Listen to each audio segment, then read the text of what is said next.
నమస్కారం అండి. Beauty with smile ఛానల్కు స్వాగతం.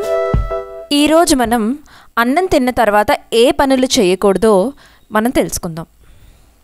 అన్నం పరబ్రహ్మ స్వరూపంగా మన పెద్దలు చెబుతూ ఉంటారు.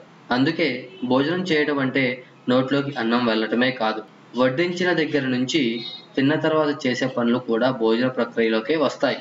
మరి ఆహారం తినేటప్పుడు మనం చేయకూడని పనుల గురించి మన ధర్మశాస్త్రాలు ఏం చెబుతున్నాయో చూద్దాం. భోజనం తిన్నాక చేతుల్ని కంచం లేదా పళ్ళెంలో ఎట్టి పరిస్థితిలో కడగరాదు. ఇది పరమ దరిద్రానికి సంకేతం. తిన్నాక కేవలం చేతులని వేరొక చోట మాత్రమే కడగాలి. తిన్న కంచాన్ని ఎప్పుడూ కూడా తిన్న చోటే వదిలివేయకూడదు. ఇలా చేయడం వలన దారిద్ర్యలక్ష్మి వచ్చి కూర్చుంటుందని శాస్త్రాలు హెచ్చరిస్తున్నాయి. అన్నం తిన్న తరువాత ఎవరైనా చేసే పని కుడి చేయిని మాత్రమే కడగటం. ఇలా కాకుండా రెండు చేతుల్ని పరిశుభ్రంగా కడుక్కోవాలి. రెండో చేయి కడుక్కోకుంటే దరిద్రమట.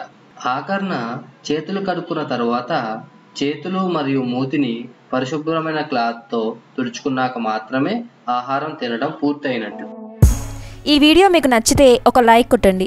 ఇలాంటి మరిన్ని లేటెస్ట్ వీడియోస్ మీ మెయిల్ ఐడికి డైరెక్ట్గా రావాలి అనుకుంటే కింద కనబడుతున్న రెడ్ కలర్ సబ్స్క్రైబ్ బటన్ను క్లిక్ చేయండి. మా వీడియోని లైక్ చేయండి, షేర్ చేయండి. మీ విలువైన సూచనని సలహాన్ని మాకు కామెంట్స్ రూపంలో అందజేయండి.